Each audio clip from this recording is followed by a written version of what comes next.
Book of Job, Job 1.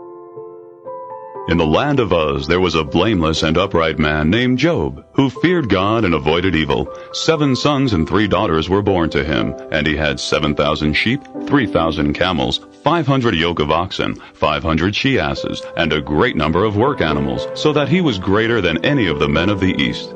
His sons used to take turns giving feasts, sending invitations to their 3 sisters to eat and drink with them. And when each feast had run its course, Job would send for them and sanctify them, rising early and offering holocausts for every one of them. For Job said, "It may be that my sons have sinned and blasphemed God in their hearts." This Job did habitually. One day when the sons of God came to present themselves before the Lord, Satan also came among them. And the Lord said to Satan, "Whence do you come?" Then Satan answered the Lord and said, "From roaming the earth and patrolling it." And the Lord said to Satan, "Have you noticed my servant Job, and that there is no one on earth like him, blameless and upright, fearing God and avoiding evil?" But Satan answered the Lord and said, "Is it for nothing that Job is God-fearing? Have you not surrounded him and his family and all that he has with your protection? You have blessed the work of his hands, and his livestock are spread over the land. But now put forth your hand and touch anything that he has, and surely he will blaspheme you to your face." And the Lord said to Satan, "Behold, all that he has is in your power. Only do not lay a hand upon his person." So Satan went forth from the presence of the Lord. And so one day, while his sons and his daughters were eating and drinking wine in the house of their eldest brother, a messenger came to Job and said, "The oxen were plowing and the asses grazing beside them, and the Sabeans carried them off in a raid. They put the herdsmen to the sword, and I alone have escaped to tell you." While he was yet speaking, another came and said, "Lightning has fallen from heaven and struck the sheep and their shepherds and consumed them, and I alone have escaped to tell you."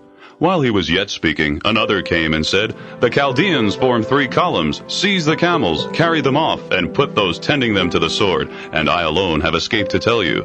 While he was yet speaking, another came and said, "Your sons and daughters were eating and drinking wine in the house of their eldest brother, when suddenly a great wind came across the desert and smote the 4 corners of the house. It fell upon the young people, and they are dead, and I alone have escaped to tell you." Then Job began to tear his cloak and cut off his hair. He cast himself prostrate upon the ground, and said, "Naked I came forth from my mother's womb, and naked shall I go back again. The Lord gave, and the Lord has taken away. Blessed be the name of the Lord." In all this Job did not sin, nor did he say anything disrespectful of God. Job 2. Once again the sons of God came to present themselves before the Lord, and Satan also came with them. And the Lord said to Satan, "Whence do you come?" And Satan answered the Lord and said, "From roaming the earth and patrolling it." And the Lord said to Satan, "Have you noticed my servant Job, and that there is no one on earth like him, faultless and upright, fearing God and avoiding evil? He still holds fast to his innocence, although you incited me against him to ruin him without cause." And Satan answered the Lord and said, "Skin for skin, all that a man has will he give for his life. But now put forth your hand and touch his bone and his flesh, and surely he will blaspheme you to your face." And the Lord said to Satan, "He is in your power, only spare his life." So Satan went forth from the presence of the Lord and smote Job with severe boils from the soles of his feet to the crown of his head. And he took a potsherd to scrape himself, as he sat among the ashes. Then his wife said to him, "Are you still holding to your innocence? Curse God and die." But he said to her, "Are even you going to speak as senseless women do? We accept good things from God, and should we not accept evil?" Through all this, Job said nothing sinful. Now, when 3 of Job's friends heard of all the misfortune that had come upon him, they set out, each one from his own place, Eliphaz from Teman, Bildad from Shuth, and Zophar from Naamath. They met and journeyed together to give him sympathy and comfort, but when at a distance they lifted up their eyes and did not recognize him, they began to weep aloud. They tore their cloaks and threw dust upon their heads. Then they sat down upon the ground with him 7 days and 7 nights, but none of them spoke a word to him, for they saw how great was his suffering. Job 3. After this, Job opened his mouth and cursed his day. Job spoke out and said, "Perish the day on which I was born, the night when they said, 'The child is a boy.' May that day be darkness. Let not God above call for it, nor light shine upon it. May darkness and gloom claim it, clouds settle upon it, the blackness of night affright it. May obscurity seize that day. Let it not occur among the days of the year, nor enter into the count of the months. May that night be barren. Let no joyful outcry greet it. Let them curse it who curse the sea, the appointed disturbers of Leviathan. May the stars of its twilight be darkened. May it look for daylight but have none, nor gaze on the eyes of the dawn, because it kept not shut the doors of the womb, to shield my eyes from trouble. Why did I not perish at birth, come forth from the womb and expire? Or why was I not buried away like an untimely birth, like babes that have never seen the light? Wherefore did the knees receive me? Or why did I suck at the breasts? For then I should have lain down and been tranquil. Had I slept, I should then have been at rest. With kings and counselors of the earth, who built where now there are ruins, or with princes who had gold, and filled their houses with silver. There the wicked cease from troubling. There the weary are at rest. There the captives are at ease together, and hear not the voice of the slave driver. Small and great are there the same, and the servant is free from his master. Why is light given to the toilers, and life to the bitter in spirit? They wait for death, and it comes not. They search for it rather than for hidden treasures, rejoice in it exultingly, and are glad when they reach the grave. Men whose path is hidden from them, and whom God has hemmed in. For sighing comes more readily to me than food, and my groans well forth like water. For what I fear overtakes me, and what I shrink from comes upon me. I have no peace nor ease, I have no rest, for trouble comes. Job 4. Then spoke Eliphaz the Temanite, who said, If someone attempts a word with you, will you mind? For how can anyone refrain from speaking? Behold, you have instructed many, and have made firm their feeble hands. Your words have upheld the stumbler. You have strengthened his faltering knees. But now that it comes to you, you are impatient. When it touches yourself, you are dismayed. Is not your piety a source of confidence, and your integrity of life your hope? Reflect now, what innocent person perishes? Since when are the upright destroyed? As I see it, those who plow for mischief and sow trouble reap the same. By the breath of God they perish, and by the blast of his wrath they are consumed. Though the lion roars, though the king of beasts cries out, yet the teeth of the young lions are broken. The old lion perishes for lack of prey, and the cubs of the lioness are scattered. For a word was stealthily brought to me, and my ear caught a whisper of it. In my thoughts, during visions of the night, when deep sleep falls on men, fear came upon me, and shuddering, that terrified me to the bones. Then a spirit passed before me, and the hair of my flesh stood up. It paused, but its likeness I could not discern. A figure was before my eyes, and I heard a still voice. Can a man be righteous as against God? Can a mortal be blameless against his Maker? Lo, he puts no trust in his servants, and with his angels he can find fault. How much more with those that dwell in houses of clay, whose foundation is in the dust, who are crushed more easily than the moth? Morning or evening they may be shattered, with no heed paid to it. They perish forever. The pegs of their tent are plucked up. They die without knowing wisdom. Job 5. Call now. Will anyone respond to you? To which of the holy ones will you appeal? Nay, impatience kills the fool, and indignation slays the simpleton. I have seen a fool spreading his roots, but his household suddenly decayed. His children shall be far from safety. They shall be crushed at the gate without a rescuer. What they have reaped, the hungry shall eat up, or God shall take it away by blight. And the thirsty shall swallow their substance, for mischief comes not out of the earth, nor does trouble spring out of the ground. But man himself begets mischief, as sparks fly upward. In your place, I would appeal to God, and to God I would state my plea. He gives rain upon the earth, and sends water upon the fields. He sets up on high the lowly, and those who mourn he exalts to safety. He frustrates the plans of the cunning, so that their hands achieve no success. He catches the wise in their own ruses, and the designs of the crafty are routed. They meet with darkness in the daytime, and at noonday they grope as though it were night. But the poor from the edge of the sword, and from the hand of the mighty he saves. Thus the unfortunate have hope, and iniquity closes her mouth. Happy is the man whom God reproves. The Almighty's chastening do not reject. For he wounds, but he binds up. He smites, but his hands give healing. Out of 6 troubles he will deliver you, and at the 7th no evil shall touch you. In famine he will deliver you from death, and in war from the threat of the sword. From the scourge of the tongue you shall be hidden, and shall not fear approaching ruin. At destruction and want you shall laugh. The beasts of the earth you need not dread. You shall be in league with the stones of the field, and the wild beasts shall be at peace with you. And you shall know that your tent is secure. Taking stock of your household, you shall miss nothing. You shall know that your descendants are many, and your offspring as the grass of the earth.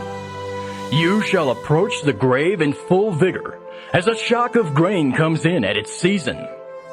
Lo, this we have searched out, so it is. This we have heard, and you should know. Job 6. Then Job answered and said, Ah, could my anguish but be measured, and my calamity laid with it in the scales, they would now outweigh the sands of the sea. Because of this I speak without restraint. For the arrows of the Almighty pierce me, and my spirit drinks in their poison. The terrors of God are arrayed against me. Does the wild ass bray when he has grass? Does the ox low over his fodder? Can a thing insipid be eaten without salt? Is there flavor in the white of an egg? I refuse to touch them. They are loathsome food to me. Oh, that I might have my request, and that God would grant what I long for, even that God would decide to crush me, that he would put forth his hand and cut me off. Then I should still have consolation and could exult through unremitting pain, because I have not transgressed the commands of the Holy One. What strength have I that I should endure? And what is my limit that I should be patient? Have I the strength of stones, or is my flesh of bronze? Have I no helper, and has advice deserted me? A friend owes kindness to one in despair, though he have forsaken the fear of the Almighty. My brethren are undependable as a brook, as watercourses that run dry in the wadis. Though they may be black with ice, and with snow heaped upon them, yet once they flow they cease to be. In the heat they disappear from their place. Caravans turn aside from their routes. They go into the desert and perish. The caravans of Tema search. The companies of Sheba have hopes. They are disappointed, though they were confident.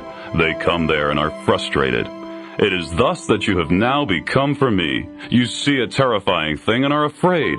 Have I asked you to give me anything? To offer a gift for me from your possessions? Or to deliver me from the enemy? Or to redeem me from oppressors? Teach me, and I will be silent. Prove to me wherein I have erred. How agreeable are honest words, yet how unconvincing is your argument. Do you consider your words as proof, but the sayings of a desperate man as wind? You would even cast lots for the orphan, and would barter away your friend. Come, now, give me your attention. Surely I will not lie to your face. Think it over. Let there be no injustice. Think it over. I still am right. Is there insincerity on my tongue, or cannot my taste discern falsehood? Job 7. Is not man's life on earth a drudgery? Are not his days those of a hireling? He is a slave who longs for the shade, a hireling who waits for his wages. So I have been assigned months of misery, and troubled nights have been told off for me. If in bed I say, when shall I arise? Then the night drags on. I am filled with restlessness until the dawn. My flesh is clothed with worms and scabs. My skin cracks and festers. My days are swifter than a weaver's shuttle. They come to an end without hope. Remember that my life is like the wind. I shall not see happiness again. The eye that now sees me shall no more behold me. As you look at me, I shall be gone. As a cloud dissolves and vanishes, so he who goes down to the netherworld shall come up no more. He shall not again return to his house. His place shall know him no more. My own utterance I will not restrain. I will speak in the anguish of my spirit. I will complain in the bitterness of my soul. Am I the sea or a monster of the deep, that you place a watch over me? Why have you set me up as an object of attack? Or why should I be a target for you? When I say, my bed shall comfort me, my couch shall ease my complaint, then you affright me with dreams, and with visions terrify me, so that I should prefer choking and death rather than my pains. I waste away. I cannot live forever. Let me alone, for my days are but a breath. What is man, that you make much of him, or pay him any heed? You observe him with each new day, and try him at every moment. How long will it be before you look away from me, and let me alone long enough to swallow my spittle? Though I have sinned, what can I do to you, O watcher of men? Why do you not pardon my offense, or take away my guilt? For soon I shall lie down in the dust, and should you seek me, I shall then be gone. Job 8. Bildad the Shuhite spoke out and said, How long will you utter such things? The words from your mouth are like a mighty wind. Does God pervert judgment, and does the Almighty distort justice? If your children have sinned against him, and he has left them in the grip of their guilt, still, if you yourself have recourse to God, and make supplication to the Almighty, should you be blameless and upright, surely now he will awake for you, and restore your rightful domain. Your former state will be of little moment, for in time to come you will flourish indeed.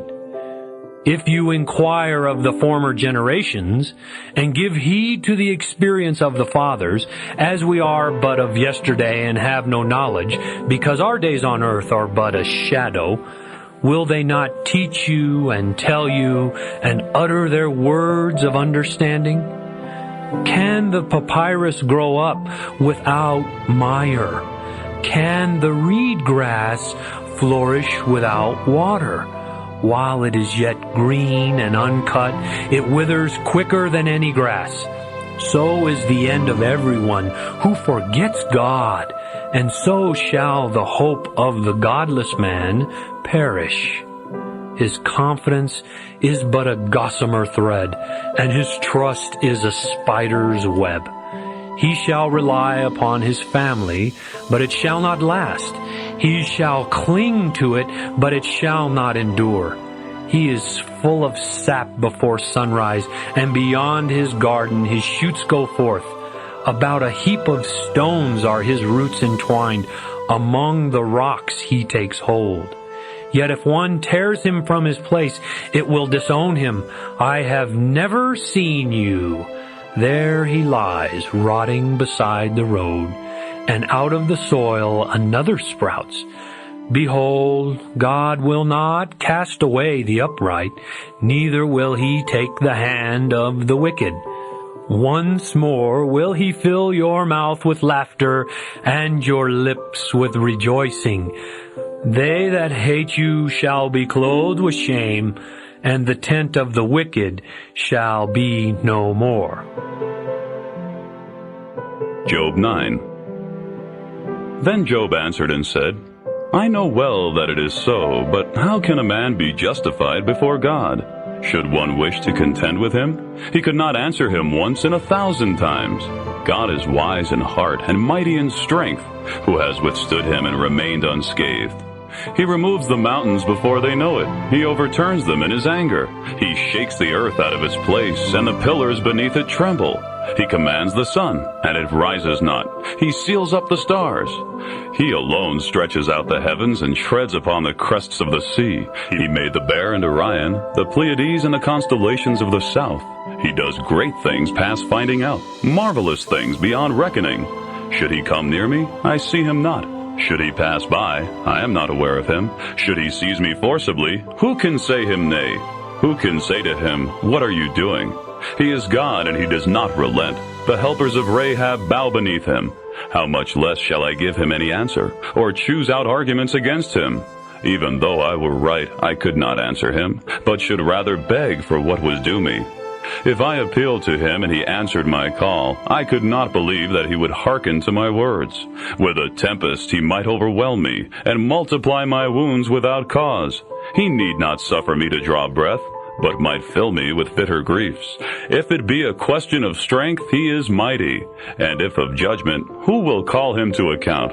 Though I were right, my own mouth might condemn me. Were I innocent, he might put me in the wrong. Though I am innocent, I myself cannot know it. I despise my life. It is all one. Therefore I say, both the innocent and the wicked he destroys. When the scourge slays suddenly, he laughs at the despair of the innocent.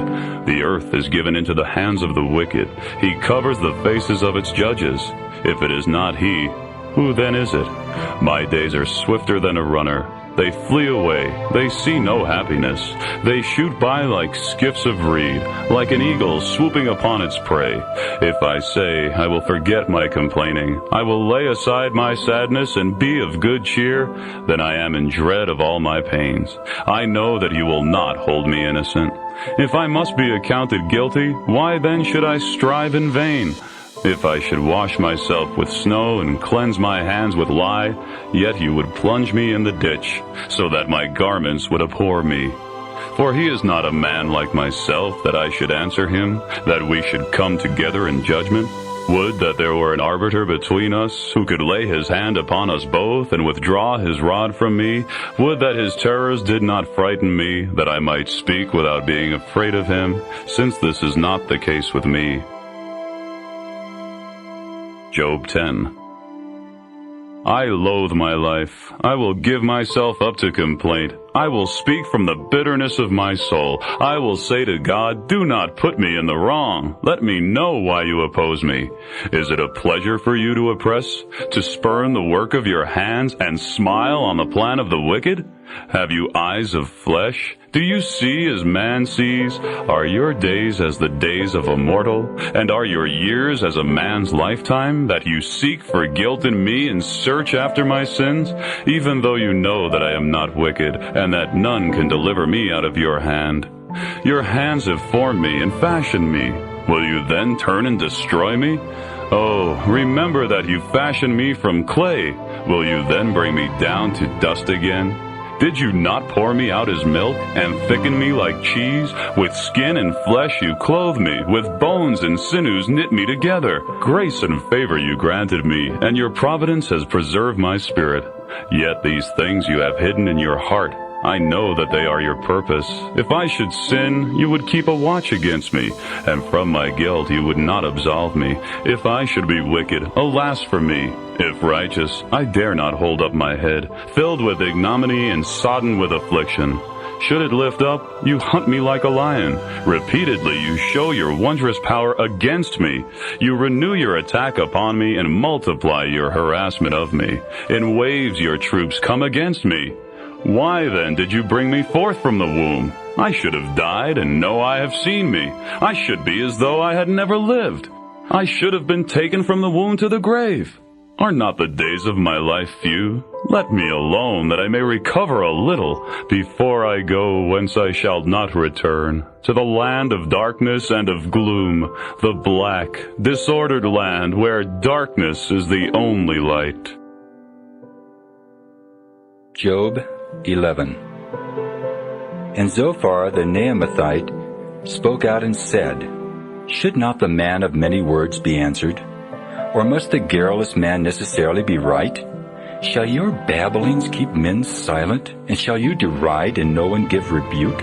Shall you say, My teaching is pure, and I am clean in your sight? But oh, that God would speak and open his lips against you, and tell you that the secrets of wisdom are twice as effective. So you might learn that God will make you answer for your guilt. Can you penetrate the designs of God? Dare you vie with the perfection of the Almighty? It is higher than the heavens. What can you do? It is deeper than the netherworld. What can you know? It is longer than the earth in measure and broader than the sea. If he seize and imprison or call to judgment, who then can say him nay? For he knows the worthlessness of men and sees iniquity. Will he then ignore it? Will empty man then gain understanding, and the wild jackass be made docile? If you set your heart aright, and stretch out your hands toward him, if you remove all iniquity from your conduct, and let not injustice dwell in your tent, surely then you may lift up your face in innocence. You may stand firm and unafraid, for then you shall forget your misery, or recall it like waters that have ebbed away. Then your life shall be brighter than the noonday. Its gloom shall become as the morning, and you shall be secure, because there is hope. You shall look round you and lie down in safety, and you shall take your rest with none to disturb. Many shall entreat your favor, but the wicked, looking on, shall be consumed with envy. Escape shall be cut off from them. They shall wait to expire. Job 12. Then Job replied and said, No doubt you are the intelligent folk, and with you wisdom shall die. But I have intelligence as well as you. For who does not know such things as these? I have become the sport of my neighbors, the one whom God answers when he calls upon him. The just, the perfect man, is a laughingstock. The undisturbed esteem my downfall a disgrace, such as awaits unsteady feet. Yet the tents of robbers are prosperous, and those who provoke God are secure. But now ask the beasts to teach you, and the birds of the air to tell you, or the reptiles on earth to instruct you, and the fish of the sea to inform you. Which of all these does not know that the hand of God has done this? In his hand is the soul of every living thing, and the life breath of all mankind. Does not the ear judge words as the mouth tastes food? So with old age is wisdom, and with length of days understanding. With him are wisdom and might. His are counsel and understanding. If he breaks a thing down, there is no rebuilding. If he imprisons a man, there is no release. He holds back the waters, and there is drought. He sends them forth, and they overwhelm the land. He loosens the bonds imposed by kings, and leaves but a waistcloth to bind the king's own loins. He breaks down the barriers of the streams, and lets their never-failing waters flow away. With him are strength and prudence. The misled and the misleaders are his. He sends counselors away barefoot, and of judges he makes fools. He silences the trusted adviser, and takes discretion from the aged. The recesses of the darkness he discloses, and brings the gloom forth to the light. He makes nations great, and he destroys them. He spreads people abroad, and he abandons them. He takes understanding from the leaders of the land, till they grope in the darkness without light. He makes them stagger like drunken men. Job 13. Lo, all this my eye has seen, my ear has heard and perceived it.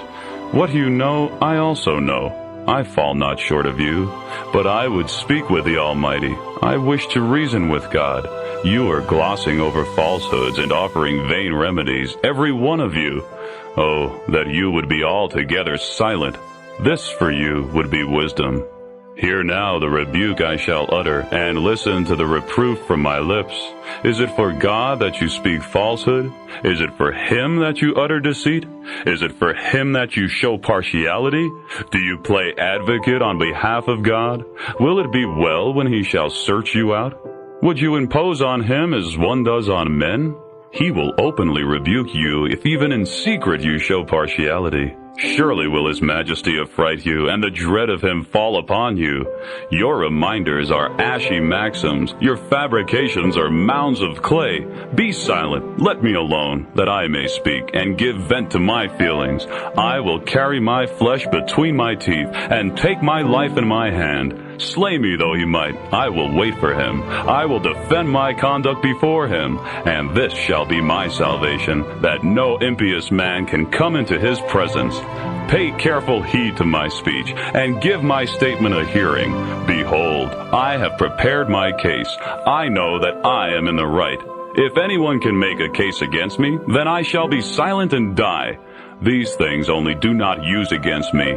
Then from your presence I need not hide. Withdraw your hand far from me, and let not the terror of you frighten me. Then call me, and I will respond. Or let me speak first, and answer me.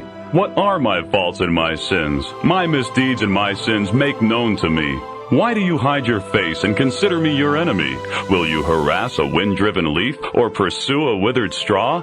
For you draw up bitter indictments against me and punish in me the faults of my youth. You put my feet in the stocks, you watch all my paths and trace out all my footsteps. Job 14. Man born of woman is short-lived and full of trouble, like a flower that springs up and fades, swift as a shadow that does not abide. Upon such a one will you cast your eyes, so as to bring him into judgment before you? Though he wears out like a leather bottle, like a garment that the moth has consumed? Can a man be found who is clean of defilement? There is none, however short his days. You know the number of his months. You have fixed the limit which he cannot pass. Look away from him and let him be, while like a hireling he completes his day. For a tree there is hope, if it be cut down, that it will sprout again, and that its tender shoots will not cease. Even though its root grow old in the earth, and its stump die in the dust, yet at the first whiff of water it may flourish again, and put forth branches like a young plant. But when a man dies, all vigor leaves him. When man expires, where then is he? As when the waters of a lake fail, or a stream grows dry and parches, so men lie down and rise not again. Till the heavens are no more, they shall not awake, nor be roused out of their sleep. Oh, that you would hide me in the nether world, and keep me sheltered till your wrath is past, would fix a time for me, and then remember me. When a man is died, where he to live again? All the days of my drudgery I would wait until my relief should come. You would call, and I would answer you. You would esteem the work of your hands. Surely then you would count my steps, and not keep watch for sin in me. My misdeeds would be sealed up in a pouch, and you would cover over my guilt. But as a mountain falls at last, and its rock is moved from its place, as waters wear away the stones, and floods wash away the soil of the land, so you destroy the hope of man. You prevail once for all against him, and he passes on. With changed appearance you send him away. If his sons are honored, he is not aware of it. If they are in disgrace, he does not know about them. Only his own flesh pains him, and his soul grieves for him. Job 15. Then Eliphaz the Temanite spoke and said, Should a wise man answer with airy opinions, or puff himself up with wind? Should he argue in speech which does not avail, and in words which are to no profit? You, in fact, do away with piety, and you lessen devotion toward God, because your wickedness instructs your mouth, and you choose to speak like the crafty. Your own mouth condemns you, not I. Your own lips refute you. Are you indeed the firstborn of mankind, or were you brought forth before the hills? Are you privy to the counsels of God? And do you restrict wisdom to yourself? What do you know that we do not know? What intelligence have you which we have not? There are gray-haired old men among us, more advanced in years than your father. Are the consolations of God not enough for you, and speech that deals gently with you? Why do your notions carry you away, and why do your eyes blink, so that you turn your anger against God, and let such words escape your mouth? What is a man that he should be blameless, one born of woman that he should be righteous? If in his holy ones God places no confidence, and if the heavens are not clean in his sight, how much less so is the abominable, the corrupt, man who drinks in iniquity like water. I will show you, if you listen to me, what I have seen. I will tell what wise men relate and have not contradicted since the days of their fathers, to whom alone the land was given when no foreigner moved among them. The wicked man is in torment all his days, and limited years are in store for the tyrant. The sound of terrors is in his ears. When all is prosperous, the spoiler comes upon him. He despairs of escaping the darkness and looks ever for the sword. A wanderer, food for the vultures. He knows that his destruction is imminent. By day the darkness fills him with dread. Distress and anguish overpower him, because he has stretched out his hand against God and bade defiance to the Almighty. One shall rush sternly upon him with the stout bosses of his shield, like a king prepared for the charge. Because he has blinded himself with his crassness, padding his loins with fat, he shall dwell in ruinous cities, in houses that are deserted, that are crumbling into clay, with no shadow to lengthen over the ground. He shall not be rich, and his possessions shall not endure, for vain shall be his bartering. A flame shall wither him up in his early growth, and with the wind his blossom shall disappear. His stalk shall wither before its time, and his branches shall be green no more. He shall be like a vine that sheds its grapes unripened, and like an olive tree casting off its bloom. For the breed of the impious shall be sterile, and fire shall consume the tents of extortioners. They conceive malice and bring forth emptiness. They give birth to failure. Job 16. Then Job answered and said, I have heard this sort of thing many times. Wearisome comforters are you all. Is there no end to windy words? Or what sickness have you that you speak on? I also could talk as you do. Were you in my place, I could declaim over you, or wag my head at you. I could strengthen you with talk, or shake my head with silent lips. If I speak, this pain I have will not be checked. If I leave off, it will not depart from me. But now that I am exhausted and stunned, all my company has closed in on me. As a witness, there rises up my traducer, speaking openly against me. I am the prey his wrath assails. He gnashes his teeth against me. My enemies lord it over me. Their mouths are agape to bite me. They smite me on the cheek insultingly. They are all enlisted against me. God has given me over to the impious. Into the clutches of the wicked he has cast me. I was in peace, but he dislodged me. He seized me by the neck and dashed me to pieces. He has set me up for a target. His arrows strike me from all directions. He pierces my sides without mercy. He pours out my gall upon the ground. He pierces me with thrust upon thrust. He attacks me like a warrior. I have fastened sackcloth over my skin and have laid my brow in the dust. My face is inflamed with weeping, and there is darkness over my eyes.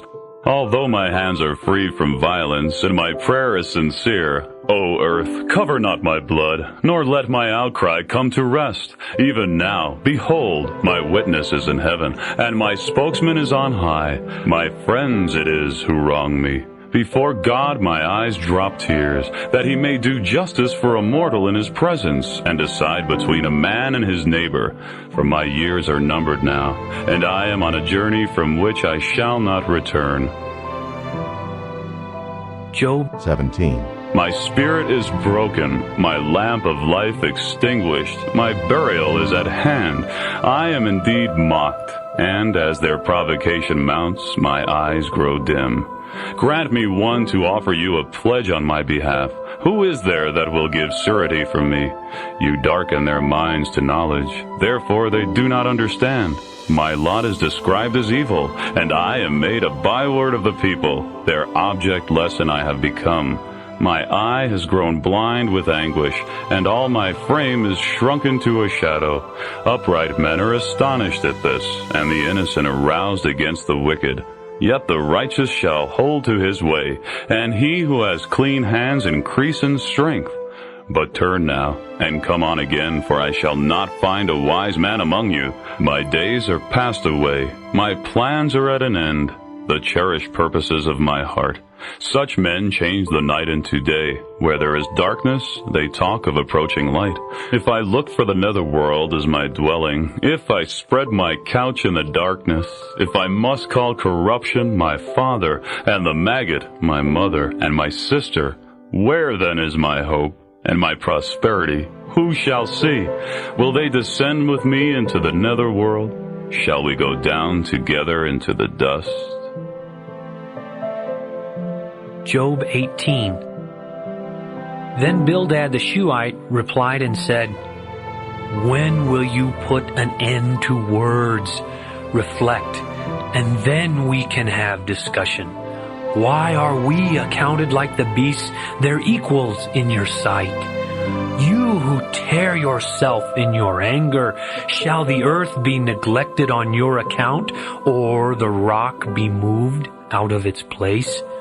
Truly, the light of the wicked is extinguished. No flame brightens his hearth. The light is darkened in his tent. In spite of him, his lamp goes out. His vigorous steps are hemmed in, and his own counsel casts him down. For he rushes headlong into a net, and he wanders into a pitfall. A trap seizes him by the heel, and a snare lays hold of him. A noose for him is hid on the ground, and the toils for him on the way. On every side terrors affright him. They harry him at each step. Disaster is ready at his side. The firstborn of death consumes his limbs. Fiery destruction lodges in his tent and marches him off to the king of terrors. He is plucked from the security of his tent. Over his abode brimstone is scattered. Below his roots dry up, and above his branches wither. His memory perishes from the land, and he has no name on the earth. He is driven from light into darkness and banished out of the world. He has neither son nor grandson among his people, nor any survivor where once he dwelt. They who come after shall be appalled at his fate. They who went before are struck with horror. So is it then with the dwelling of the impious man, and such is the place of him who knows not God. Job 19. Then Job answered and said, How long will you vex my soul, grind me down with words? These 10 times you have reviled me, have assailed me without shame. Be it indeed that I am at fault, and that my fault remains with me. Even so, if you would vaunt yourselves against me, and cast up to me any reproach, know then that God has dealt unfairly with me, and compassed me round with his net. If I cry out, Injustice, I am not heard. I cry for help, but there is no redress. He has barred my way, and I cannot pass. He has veiled my path in darkness. He has stripped me of my glory and taken the diadem from my brow. He breaks me down on every side, and I am gone. My hope he has uprooted like a tree. His wrath he has kindled against me. He counts me among his enemies. His troops advance as one man. They build up their road to attack me, and they encamp around my tent. My brethren have withdrawn from me, and my friends are wholly estranged. My kinsfolk and companions neglect me, and my guests have forgotten me. Even my handmaids treat me as a stranger. I am an alien in their sight. I call my servant, but he gives no answer. Though in my speech I plead with him, my breath is abhorred by my wife. I am loathsome to the men of my family. The young children, too, despise me. When I appear, they speak against me. All my intimate friends hold me in horror. Those whom I love have turned against me. My bones cleave to my skin, and I have escaped with my flesh between my teeth. Pity me, O you, my friends, for the hand of God has struck me. Why do you hound me as though you were divine, and insatiably prey upon me? Oh, would that my words were written down, would that they were inscribed in a record, that with an iron chisel and with lead they were cut in the rock forever. But as for me, I know that my vindicator lives, and that he will at last stand forth upon the dust, whom I myself shall see. My own eyes, not another's, shall behold him, and from my flesh I shall see God. My inmost being is consumed with longing. But you who say, How shall we persecute him, seeing that the root of the matter is found in him? Be afraid of the sword for yourselves, for these crimes deserve the sword, that you may know that there is a judgment. Job 20. Then Zophar the Naamathite spoke and said, A rebuke which puts me to shame I hear, and because of this I am disturbed. So now my thoughts provide me with an answer, and from my understanding a spirit gives me reply. Do you not know this from olden times, since man was placed upon the earth, that the triumph of the wicked is short, and the joy of the impious but for a moment? Though his pride mount up to the heavens, and his head reach to the clouds, yet he perishes forever, like the fuel of his fire. And the onlookers say, Where is he? Like a dream he takes flight and is not found again. He fades away like a vision of the night. The eye which saw him does so no more, nor shall his dwelling again behold him. Though his frame is full of youthful vigor, this shall lie with him in the dust.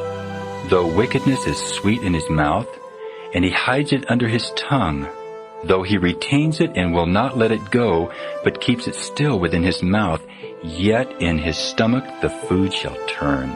It shall be venom of asps inside him. The riches he swallowed he shall disgorge. God shall compel his belly to disown them. The poison of asps he shall drink in. The viper's fang shall slay him. He shall see no streams of oil, no torrents of honey or milk. Restoring his gains, he shall not enjoy them. Though his wealth increases, he shall not rejoice, because he has oppressed the poor, and stolen a patrimony he had not built up. Therefore his prosperity shall not endure, and his hands shall yield up his riches. Though he has known no quiet in his greed, his treasures shall not save him. When he abounds to overflowing, he shall be brought into straits, and naught shall be left of his goods. God shall send against him the fury of his wrath, and rain down his missiles of war upon him. Should he escape the iron weapon, the bow of bronze shall pierce him through. The dart shall come out of his back, terrors shall fall upon him. Complete darkness is in store for him. The fire which shall consume him needs not to be fanned. The heavens shall reveal his guilt, and the earth shall rise up against him. The flood shall sweep away his house with the waters that run off in the day of God's anger. This is the portion of a wicked man, and the heritage appointed him by God. Job 21. Then Job said in reply, At least listen to my words, and let that be the consolation you offer. Bear with me while I speak, and after I have spoken, you can mock. Is my complaint toward man? And why should I not be impatient? Look at me and be astonished. Put your hands over your mouths. When I think of it, I am dismayed, and horror takes hold on my flesh. Why do the wicked survive, grow old, become mighty in power? Their progeny is secure in their sight.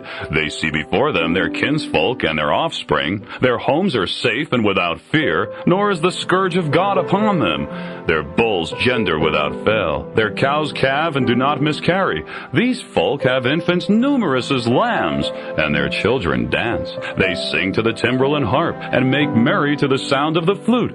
They live out their days in prosperity and tranquilly go down to the netherworld.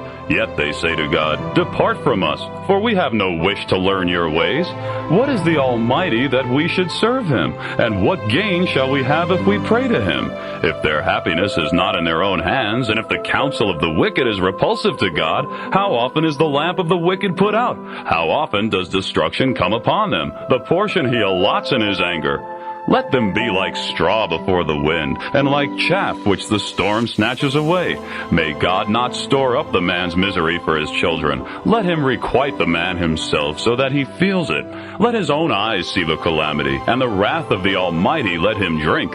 For what interest has he in his family after him, when the number of his months is finished? One dies in his full vigor, wholly at ease and content. His figure is full and nourished, and his bones are rich in marrow. Another dies in bitterness of soul, having never tasted happiness. Alike they lie down in the dust, and worms cover them both. Behold, I know your thoughts, and the arguments you rehearse against me. For you say, Where is the house of the magnate, and where the dwelling place of the wicked? Have you not asked the wayfarers, and do you not recognize their monuments?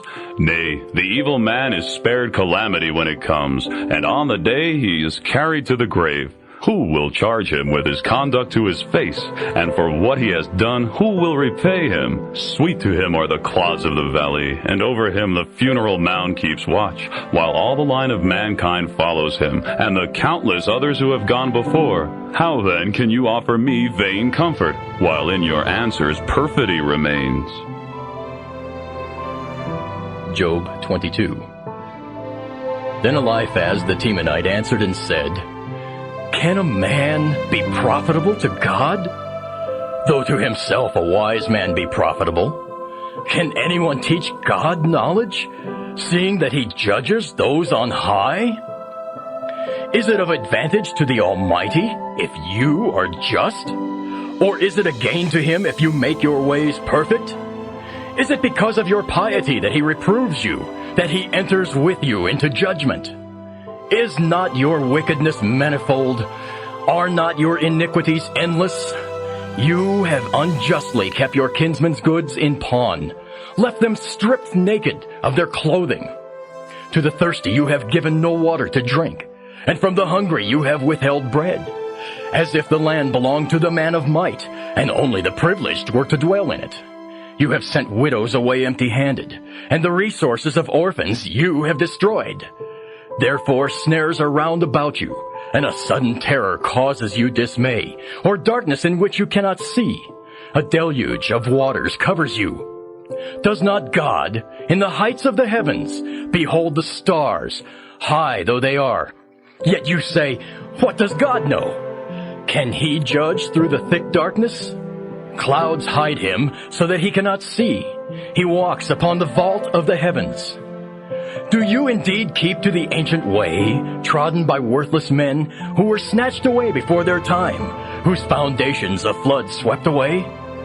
These men said to God, Depart from us, and what can the Almighty do to us? Yet he had filled their houses with good things. But far be from me the mind of the impious.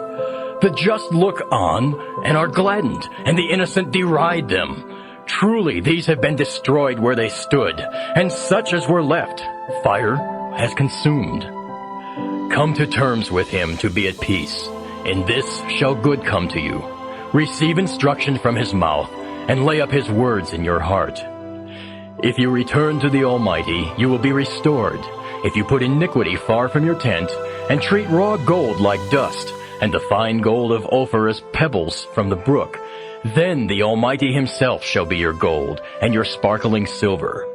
For then you shall delight in the Almighty, and you shall lift up your face toward God. You shall entreat him, and he will hear you, and your vows you shall fulfill. When you make a decision, it shall succeed for you, and upon your ways the light shall shine. For he brings down the pride of the haughty, but the man of humble mien he saves. God delivers him who is innocent. You shall be delivered through cleanness of hands. Job 23. Again Job answered and said, Though I know my complaint is bitter, his hand is heavy upon me in my groanings. Oh, that today I might find him, that I might come to his judgment seat. I would set out my cause before him and fill my mouth with arguments. I would learn the words with which he would answer, and understand what he would reply to me. Even should he contend against me with his great power, yet would that he himself might heed me. There the upright man might reason with him, and I should once and for all preserve my rights. But if I go to the east, he is not there, or to the west, I cannot perceive him. Where the north enfolds him, I behold him not. By the south he is veiled, and I see him not. Yet he knows my way. If he proved me, I should come forth as gold. My foot has always walked in his steps. His way I have kept and have not turned aside. From the commands of his lips I have not departed. The words of his mouth I have treasured in my heart. But he had decided, and who can say him nay? What he desires, that he does. For he will carry out what is appointed for me, and many such things may yet be in his mind. Therefore am I dismayed before him. When I take thought, I fear him. Indeed, God has made my courage fail. The Almighty has put me in dismay. Yes, would that I had vanished in darkness, and that thick gloom were before me to conceal me. Job 24.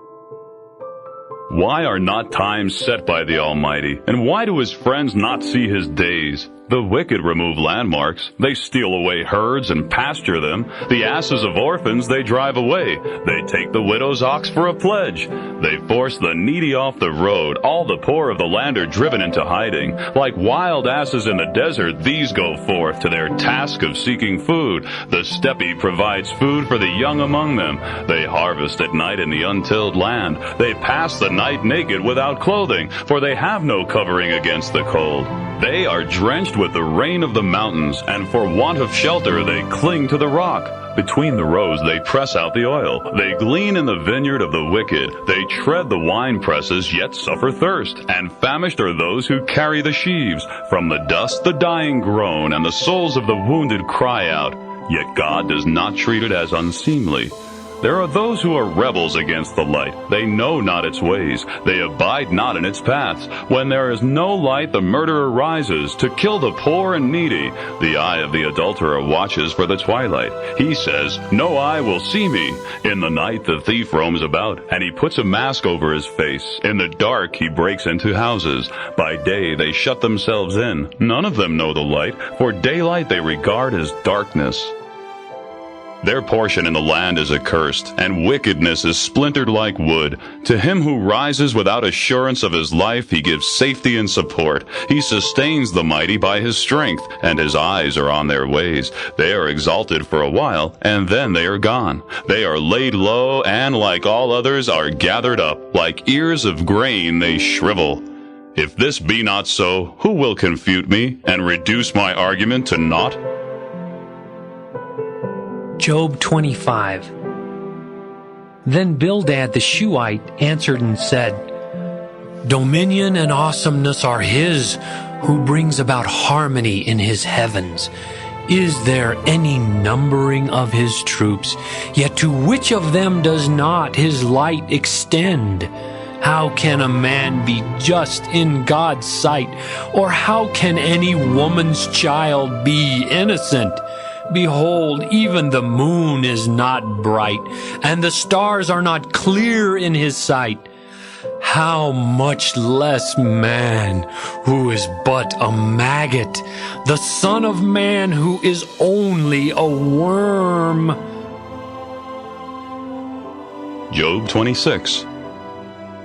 Then Job spoke again and said, What help you give to the powerless? What strength to the feeble arm? How you counsel as though he had no wisdom? How profuse is the advice you offer? With whose help have you uttered those words? And who is the breath that comes forth from you? The shades beneath writhe in terror. The waters and their inhabitants. Naked before him is the nether world, and Abaddon has no covering. He stretches out the north over empty space, and suspends the earth over nothing at all. He binds up the waters in his clouds, yet the cloud is not rent by their weight. He holds back the appearance of the full moon by spreading his clouds before it. He has marked out a circle on the surface of the deep as the boundary of light and darkness. The pillars of the heavens tremble and are stunned at his thunderous rebuke. By his power he stirs up the sea, and by his might he crushes Rahab. With his angry breath he scatters the water, and he hurls the lightning against them relentlessly. His hand pierces the fugitive dragon, as from his hand it strives to flee. Lo, these are but the outlines of his ways, and how faint is the word we hear. Job 27. I will teach you the manner of God's dealings, and the way of the Almighty I will not conceal. As God lives, who withholds my deserts, the Almighty who has made bitter my soul, so long as I still have life in me, and the breath of God is in my nostrils, my lips shall not speak falsehood, nor my tongue utter deceit. Far be it from me to account you right. Till I die I will not renounce my innocence. My justice I maintain, and I will not relinquish it. My heart does not reproach me for any of my days. Let my enemy be as the wicked, and my adversary as the unjust. For what can the impious man expect when he is cut off, when God requires his life? Will God then attend to his cry when calamity comes upon him? Will he then delight in the Almighty and call upon him constantly? Behold, you yourselves have all seen it. Why then do you spend yourselves in idle words? This is the portion of a wicked man from God, the inheritance an oppressor receives from the Almighty. Though his children be many, the sword is their destiny. His offspring shall not be filled with bread. His survivors, when they die, shall have no burial, and their widows shall not be mourned. Though he heap up silver like dust and store away mounds of clothing, what he has stored the just man shall wear, and the innocent shall divide the silver. He builds his house as of cobwebs, or like a booth put up by the vinekeeper. He lies down a rich man one last time. He opens his eyes and nothing remains to him. Terrors rush upon him by day. At night the tempest carries him off. The storm wind seizes him and he disappears. It sweeps him out of his place. Job 28. There is indeed a mine for silver, and a place for gold which men refine. Iron is taken from the earth, and copper is melted out of stone. The earth, though out of it comes forth bread, is in fiery upheaval underneath. Its stones are the source of sapphires, and there is gold in its dust. But whence can wisdom be obtained, and where is the place of understanding? Man knows nothing to equal it, nor is it to be had in the land of the living. Solid gold cannot purchase it, nor can its price be paid with silver. It cannot be bought with gold of Ophir, with the precious onyx, or the sapphire. Gold or crystal cannot equal it, nor can golden vessels reach its worth. Neither coral nor jasper should be thought of. It surpasses pearls and Arabian topaz. Whence then comes wisdom? And where is the place of understanding? It is hid from the eyes of any beast. From the birds of the air it is concealed. The path to it no bird of prey knows, nor has the hawk's eye seen that path. The proud beast have not trodden it, nor has the lion gone that way. The abyss declares, it is not in me, and the sea says, I have it not. Abaddon and death say, only by rumor have we heard of it. God knows the way to it. It is he who is familiar with its place, for he beholds the ends of the earth and sees all that is under the heavens. He has set a boundary for the darkness. To the farthest confines he penetrates. He sets his hand to the flinty rock and overturns the mountains at their foundations. He splits channels in the rocks. His eyes behold all that is precious. He probes the well springs of the streams and brings hidden things to light. He has weighed out the wind and fixed the scope of the waters. When he made rules for the rain and a path for the thunderbolts, then he saw wisdom and appraised it, gave it its setting, knew it through and through. And to man he said, behold, the fear of the Lord is wisdom, and avoiding evil is understanding. Job 29. Job took up his theme anew and said, Oh, that I were as in the months past, as in the days when God watched over me, while he kept his lamp shining above my head, and by his light I walked through darkness, as I was in my flourishing days, when God sheltered my tent, when the Almighty was yet with me, and my children were round about me, when my footsteps were bathed in milk, and the rock flowed with streams of oil, when I went forth to the gate of the city and set up my seat in the square. Then the young men saw me and withdrew, while the elders rose up and stood. The chief men refrained from speaking and covered their mouths with their hands. The voice of the princes was silenced, and their tongues stuck to the roofs of their mouths. For me they listened and waited. They were silent for my counsel. Once I spoke, they said no more, but received my pronouncement drop by drop. They waited for me as for the rain. They drank in my words like the spring rains. When I smiled on them, they were reassured. Mourners took comfort from my cheerful glance. I chose out their way and presided. I took a king's place in the armed forces. Whoever heard of me blessed me. Those who saw me commended me. For I rescued the poor who cried out for help, the orphans and the unassisted. The blessing of those in extremity came upon me, and the heart of the widow I made joyful. I wore my honesty like a garment. Justice was my robe and my turban. I was eyes to the blind, and feet to the lame was I. I was a father to the needy. The rights of the stranger I studied. And I broke the jaws of the wicked man. From his teeth I forced the prey. Then I said, in my own nest I shall grow old. I shall multiply years like the phoenix. My root is spread out to the waters. The dew rests by night on my branches. My glory is fresh within me, and my bow is renewed in my hand. Job 30. But now they hold me in derision, who are younger in years than I, whose fathers I should have disdained to rank with the dogs of my flock. Such strength as they had to me meant naught. They were utterly destitute. In want and hunger was their lot, they who fled to the parched wastelands. They plucked saltwort and shrubs, the roots of the broom plant were their food. They were banished from among men, with an outcry like that against a thief. To dwell on the slopes of the wadis, in caves of sand and stone, among the bushes they raised their raucous cry. Under the nettles they huddled together. Irresponsible, nameless men, they were driven out of the land. Yet now they sing of me in mockery. I am become a byword among them. They abhor me. They stand aloof from me. They do not hesitate to spit in my face. Indeed, they have loosed their bonds. They lord it over me, and have thrown off restraint in my presence. To subvert my paths they rise up. They build their approaches for my ruin. To destroy me, they attack with none to stay them. As through a wide breach they advance. Amid the uproar they come on in waves. Over me rolls the terror. My dignity is borne off on the wind, and my welfare vanishes like a cloud. One with great power lays hold of my clothing. By the collar of my tunic he seizes me. He has cast me into the mire. I am leveled with the dust and ashes.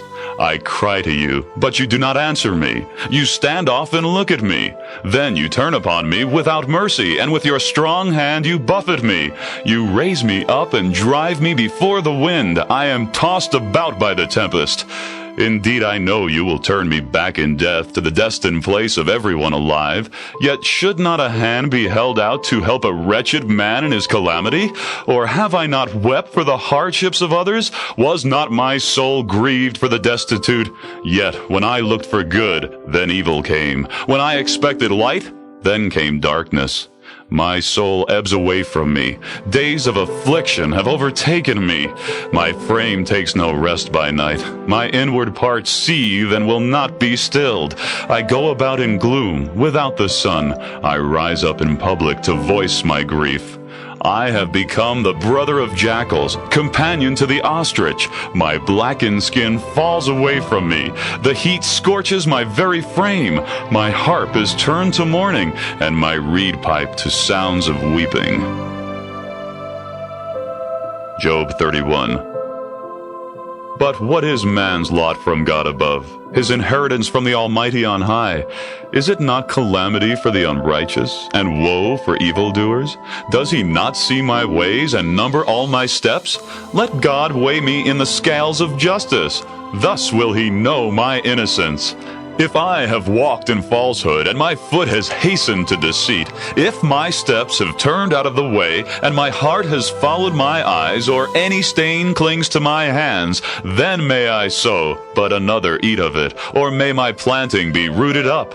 If my land has cried out against me, till its very furrows complained, if I have eaten its produce without payment and grieved the hearts of its tenants, then let the thistles grow instead of wheat, and noxious weeds instead of barley. If I have made an agreement with my eyes, and entertained any thoughts against a maiden, if my heart has been enticed toward a woman, and I have lain in wait at my neighbor's door, then may my wife grind for another, and may others cohabit with her. For that would be heinous, a crime to be condemned, a fire that should burn down to the abyss till it consumed all my possessions to the roots. Had I refused justice to my manservant or to my maid when they had a claim against me, what then should I do when God rose up? What could I answer when he demanded an account? Did not he who made me in the womb make him? Did not the same one fashion us before our birth? If I have denied anything to the poor, or allowed the eyes of the widow to languish while I ate my portion alone, with no share in it for the fatherless, though like a father God has reared me from my youth, guiding me even from my mother's womb. If I have seen a wanderer without clothing, or a poor man without covering, whose limbs have not blessed me when warmed with the fleece of my sheep, if I have raised my hand against the innocent because I saw that I had supporters at the gate, then may my arm fall from the shoulder, my forearm be broken at the elbow. For the dread of God will be upon me, and his majesty will overpower me.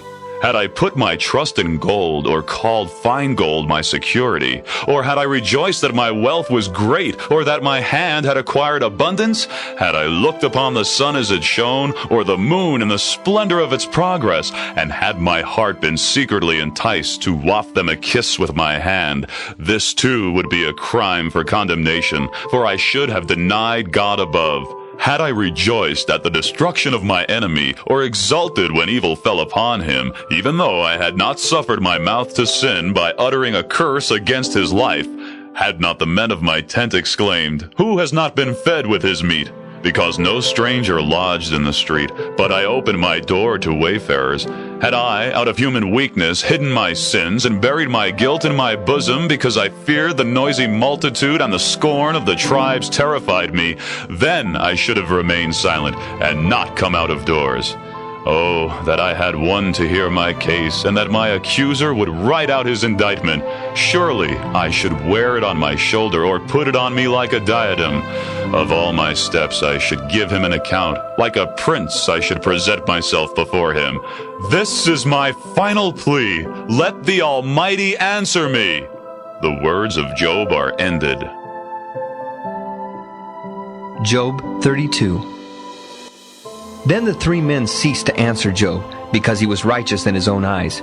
But the anger of Elihu, son of Barachel the Buzite, of the family of Ram, was kindled. He was angry with Job for considering himself rather than God to be in the right. He was angry also with the three friends because they had not found a good answer and had not condemned Job. But since these men were older than he, Elihu bided his time before addressing Job. When, however, Elihu saw that there was no reply in the mouths of the three men, his wrath was inflamed. So Elihu, son of Barachel the Buzite, spoke out and said, I am young and you are very old. Therefore I held back and was afraid to declare to you my knowledge. Days should speak, I thought, and many years teach wisdom. But it is a spirit in man, the breath of the Almighty, that gives him understanding. It is not those of many days who are wise, nor the aged who understand the right. Therefore I say, hearken to me, let me too set forth my knowledge. Behold, I have waited for your discourses, and have given ear to your arguments. Yes, I followed you attentively, as you searched out what to say. And behold, there is none who has convicted Job, not one of you who could refute his statements. Yet do not say, we have met wisdom, God may vanquish him, but not man. For had he addressed his words to me, I should not then have answered him as you have done. They are dismayed, they make no more reply, words fail them. Must I wait? Now that they speak no more and have ceased to make reply, I too will speak my part. I also will show my knowledge. For I am full of matters to utter. The spirit within me compels me. Like a new wineskin with wine under pressure, my bosom is ready to burst. Let me speak and obtain relief. Let me open my lips and make reply. I would not be partial to anyone, nor give flattering titles to any. For I know not of flattery. If I did, my Maker would soon take me away. Job 33. Therefore, O Job, hear my discourse, and hearken to all my words. Behold, now I open my mouth. My tongue and my voice form words. I will state directly what is in my mind. My lips shall utter knowledge sincerely. For the Spirit of God has made me. The breath of the Almighty keeps me alive. If you are able, refute me. Draw up your arguments and stand forth. Behold, I, like yourself, have been taken from the same clay by God. Therefore no fear of me should dismay you, nor should my presence weigh heavily upon you. But you have said in my hearing, as I listened to the sound of your words, I am clean and without transgression. I am innocent, there is no guilt in me. Yet he invents pretexts against me and reckons me as his enemy. He puts my feet in the stocks. He watches all my ways. In this you are not just, let me tell you, for God is greater than man. Why then do you make complaint against him that he gives no account of his doings? For God does speak, perhaps once or even twice, though one perceive it not. In a dream, in a vision of the night, when deep sleep falls upon men, as they slumber in their beds. It is then he opens the ears of men, and as a warning to them, terrifies them. By turning man from evil and keeping pride away from him, he withholds his soul from the pit and his life from passing to the grave. Or a man is chastened on his bed by pain. and unceasing suffering within his frame, so that to his appetite food becomes repulsive, and his senses reject the choicest nourishment. His flesh is wasted so that it cannot be seen, and his bones, once invisible, appear. His soul draws near to the pit, his life to the place of the dead. If then there be for him an angel, 1 out of 1,000, a mediator, to show him what is right for him and bring the man back to justice, he will take pity on him and say, "Deliver him from going down to the pit. I have found him a ransom." Then his flesh shall become soft as a boy's. He shall be again as in the days of his youth. He shall pray, and God will favor him. He shall see God's face with rejoicing. He shall sing before men and say, "I sinned and did wrong, yet he has not punished me accordingly. He delivered my soul from passing to the pit, and I behold the light of life." Lo, all these things God does, twice or thrice for a man, bringing back his soul from the pit to the light in the land of the living. Be attentive, O Job, listen to me. Be silent, and I will speak. If you have aught to say, then answer me. Speak out. I should like to see you justified. If not, then do you listen to me? Be silent while I teach you wisdom. Job 34. Then Elihu continued and said, "Hear, O wise men, my discourse, and you that have knowledge, hear me. For the ear tests words as the taste does food. Let us discern for ourselves what is right. Let us learn between us what is good. For Job has said, I am innocent, but God has taken what is my due. Notwithstanding my right I am set at naught. In my wound the arrow rankles, sinless though I am. What man is like Job? He drinks and blasphemies like water, keeps company with evildoers, and goes along with wicked men. When he says, it profits a man not that he is pleasing to God. Therefore men of understanding hearken to me. Far be it from God to do wickedness, far from the Almighty to do wrong. Rather, he requites men for their conduct, and brings home to a man his way of life. Surely God cannot act wickedly. The Almighty cannot violate justice. Who gave him government over the earth? Or who else set all the land in its place? If he were to take back his spirit to himself, withdraw to himself his breath, all flesh would perish together, and man would return to the dust. Now do you, O Job, hear this. Hearken to the words I speak. Can an enemy of justice indeed be in control, or will you condemn the supreme just one, who says to a king, you are worthless, and to nobles, you are wicked, who neither favors the person of princes, nor respects the rich more than the poor? For they are all the work of his hands. In a moment they die, even at midnight. He brings on nobles and takes them away, removing the powerful without lifting a hand. For his eyes are upon the ways of man, and he beholds all his steps. There is no darkness so dense that evildoers can hide in it. Therefore he discerns their works. He turns at night and crushes them. For he forewarns no man of his time to come before God in judgment. Without a trial, he breaks the mighty and sets others in their stead, because they turned away from him and heeded none of his ways, but caused the cries of the poor to reach him, so that he heard the plea of the afflicted. If he remains tranquil, who then can condemn? If he hides his face, who then can behold him? When anyone says to God, I was misguided, I will offend no more. Teach me wherein I have sinned. If I have done wrong, I will do so no more. Would you then say that God must punish, since you reject what he is doing? It is you who must choose, not I. Speak therefore what you know. Men of understanding will say to me, every wise man who hears my views.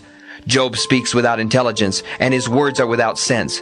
Let Job be tried to the limit, since his answers are those of the impious. For he is adding rebellion to his sin by brushing off our arguments and addressing many words to God. Job 35. Then Elihu proceeded and said, Do you think it right to say, I am just rather than God? To say, what does it profit me? What advantage have I more than if I had sinned?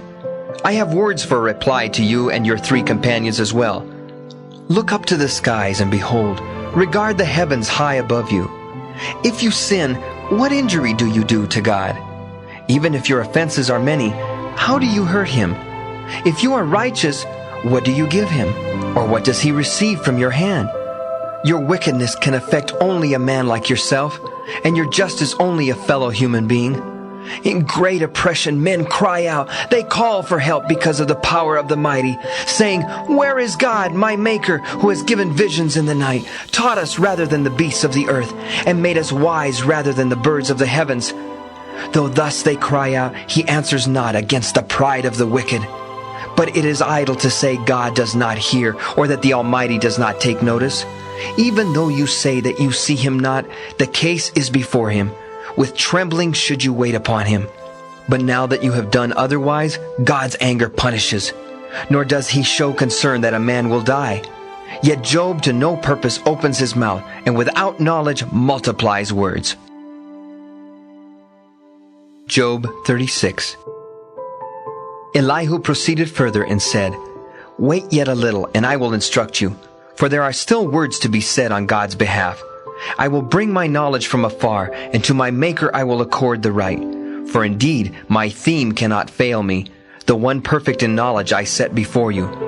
Behold, God rejects the obstinate in heart. He preserves not the life of the wicked. He withholds not the just man's rights, but grants vindication to the oppressed, and with kings upon thrones he sets them exalted forever. Or if they are bound with fetters and held fast by bonds of affliction, then he makes known to them what they have done and their sins of boastful pride. He opens their ears to correction and exhorts them to turn back from evil. If they obey and serve him, they spend their days in prosperity, their years in happiness. But if they obey not, they perish. They die for lack of knowledge. The impious in heart lay up anger for themselves. They cry not for help when he enchains them. Therefore they expire in youth, and perish among the reprobate. But he saves the unfortunate through their affliction, and instructs them through distress. Take heed, turn not to evil, for you have preferred carousal to affliction. Behold, God is sublime in his power. What teacher is there like him? Who prescribes for him his conduct, or who can say, "You have done wrong"? Remember, you should extol his work, which men have praised in song. All men contemplate it. Man beholds it from afar. Lo, God is great beyond our knowledge. The number of his years is past searching out. He holds in check the water drops that filter in rain through his mist, till the skies run with him, and the showers rain down on mankind. For by these he nourishes the nations, and gives them food in abundance. Lo, he spreads the clouds in layers as the carpeting of his tent. In his hands he holds the lightning, and he commands it to strike the mark. His thunder speaks for him, and incites the fury of the storm. Job 37. At this my heart trembles and leaps out of its place, to hear his angry voice as it rumbles forth from his mouth. Everywhere under the heavens he sends it, with his lightning to the ends of the earth. Again his voice roars, the majestic sound of his thunder. He does great things beyond our knowing, wonders past our searching out. For he says to the snow, "Fall to the earth," likewise to his heavy drenching rain. He shuts up all mankind indoors. The wild beasts take to cover and remain quietly in their dens. Out of its chamber comes forth the tempest. From the north winds the cold. With his breath God brings the frost, and the broad waters become congealed. With hail also the clouds are laden, as they scatter their flashes of light.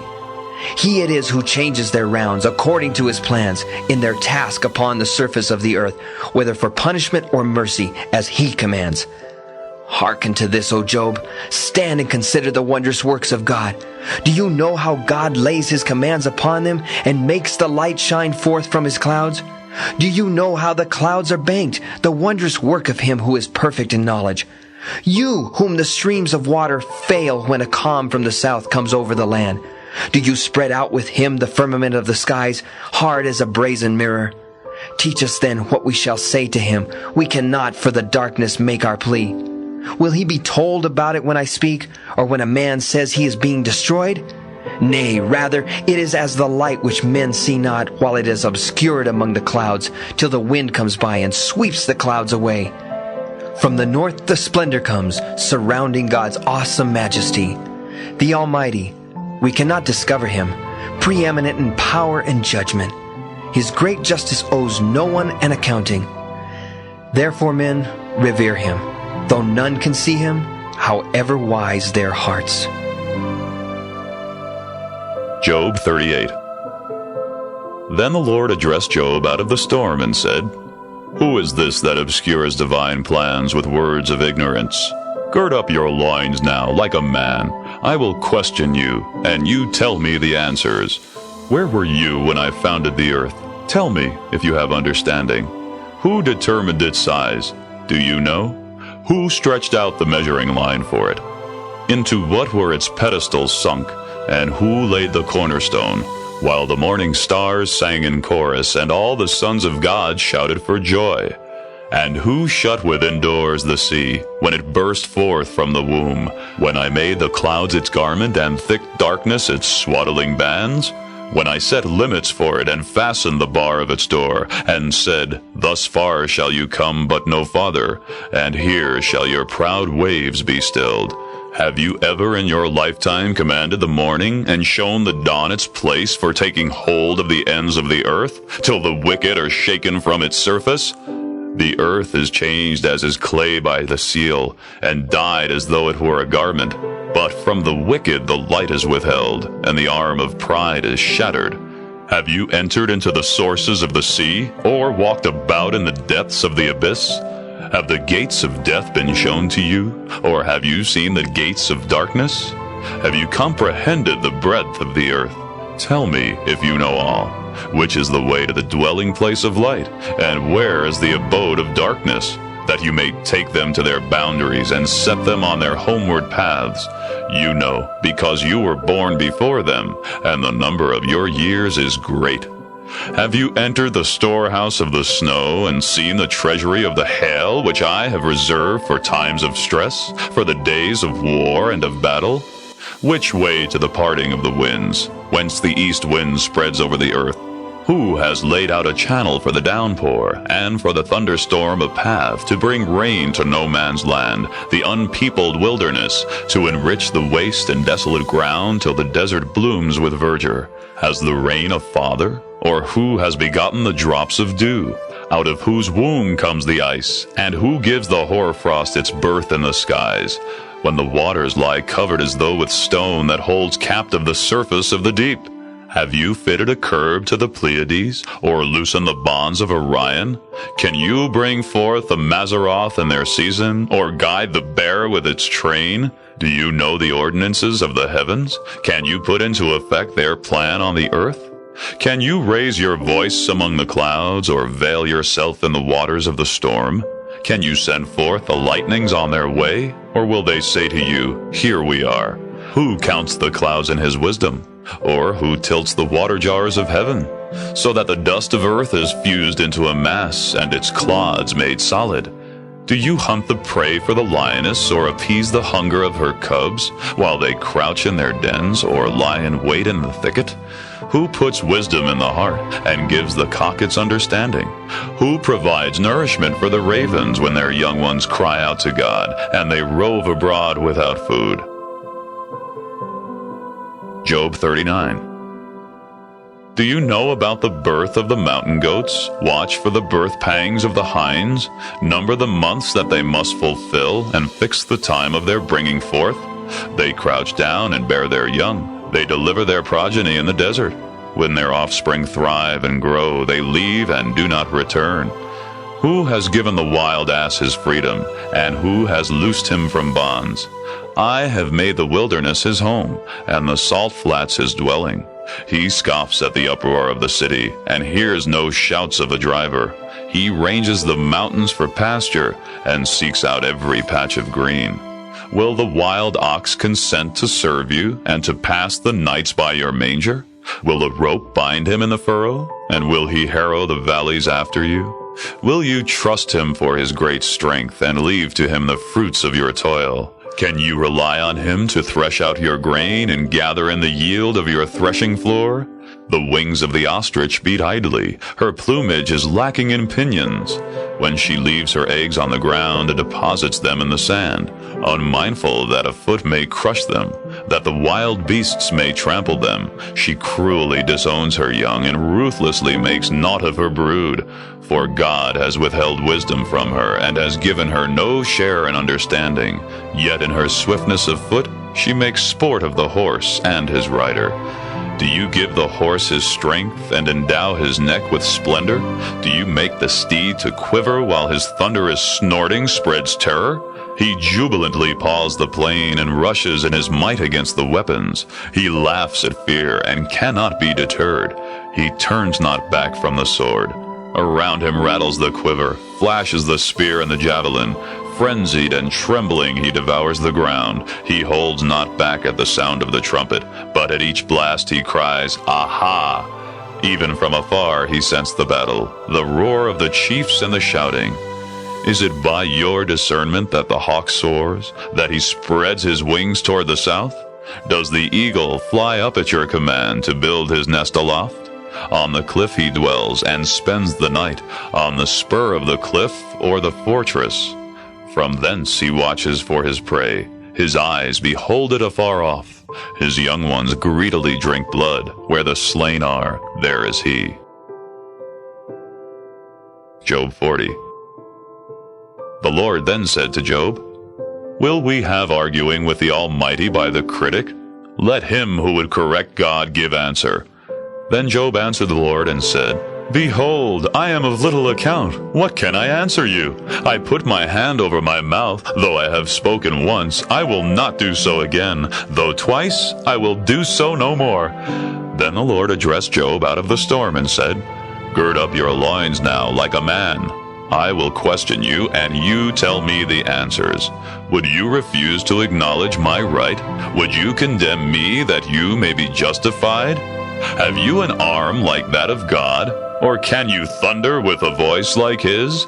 Adorn yourself with grandeur and majesty, and array yourself with glory and splendor. Let loose the fury of your wrath. Tear down the wicked and shatter them. Bring down the haughty with a glance.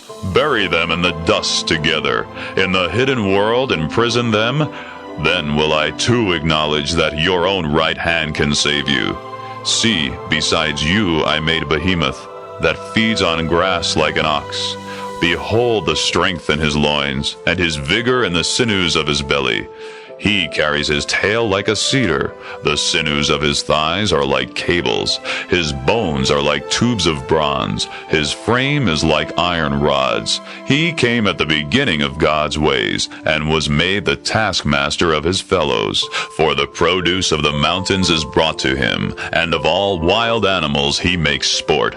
Under the lotus trees he lies, in coverts of the reedy swamp. The lotus trees cover him with their shade. All about him are the poplars on the bank. If the river grows violent, he is not disturbed. He is tranquil, though the torrent surges about his mouth. Who can capture him by his eyes, or pierce his nose with a trap? Can you lead about Leviathan with a hook, or curb his tongue with a bit? Can you put a rope into his nose, or pierce through his cheek with a gaff? Will he then plead with you time after time, or address you with tender words? Will he make an agreement with you that you may have him as a slave forever? Can you play with him as with a bird? Can you put him in leash for your maidens? Will the traders bargain for him? Will the merchants divide him up? Can you fill his hide with barbs, or his head with fish spears? Once you but lay a hand upon him, no need to recall any other conflict. Job 41. Is he not relentless when aroused? Who then dares stand before him? Whoever might vainly hope to do so need only see him to be overthrown. Who has assailed him and come off safe? Who under all the heavens? I need hardly mention his limbs, his strength, and the fitness of his armor. Who can strip off his outer garment or penetrate his double corselet? Who can force open the doors of his mouth, close to his terrible teeth? Rows of scales are on his back, tightly sealed together. They are fitted each so close to the next that no space intervenes, so joined one to another that they hold fast and cannot be parted. When he sneezes, light flashes forth. His eyes are like those of the dawn. Out of his mouth go forth firebrands. Sparks of fire leap forth. From his nostrils issue steam as from a seething pot or bowl. His breath sets coals of fire. A flame pours from his mouth. Strength abides in his neck, and terror leaps before him. His heart is hard as stone, his flesh as the lower millstone. When he rises up, the mighty are afraid. The waves of the sea fall back. Should the sword reach him, it will not avail, nor will the spear, nor the dart, nor the javelin. He regards iron as straw, and bronze as rotten wood. The arrow will not put him to flight. Sling stones used against him are but straws. Clubs he esteems as splinters. He laughs at the crash of the spear. His belly is sharp as pottery fragments. He spreads like a threshing sledge upon the mire. He makes the depths boil like a pot. The sea he churns like perfume in a kettle. Behind him he leaves a shining path. You would think the deep had the hoary head of age. Upon the earth there is not his like. Intrepid he was made. All, however lofty, fear him. He is king over all proud beasts. Job 42. Then Job answered the Lord and said, I know that you can do all things, and that no purpose of yours can be hindered. I have dealt with great things that I do not understand, things too wonderful for me, which I cannot know. I had heard of you by word of mouth, but now my eye has seen you. Therefore I disown what I have said, and repent in dust and ashes. And it came to pass after the Lord had spoken these words to Job, that the Lord said to Eliphaz the Temanite, I am angry with you and with your 2 friends, for you have not spoken rightly concerning me, as has my servant Job. Now, therefore, take 7 bullocks and 7 rams, and go to my servant Job, and offer up a holocaust for yourselves, and let my servant Job pray for you. For his prayer I will accept, not to punish you severely, for you have not spoken rightly concerning me, as has my servant Job. Then Eliphaz the Temanite, and Bildad the Shuhite, and Zophar the Naamathite went and did as the Lord had commanded them, and the Lord accepted the intercession of Job.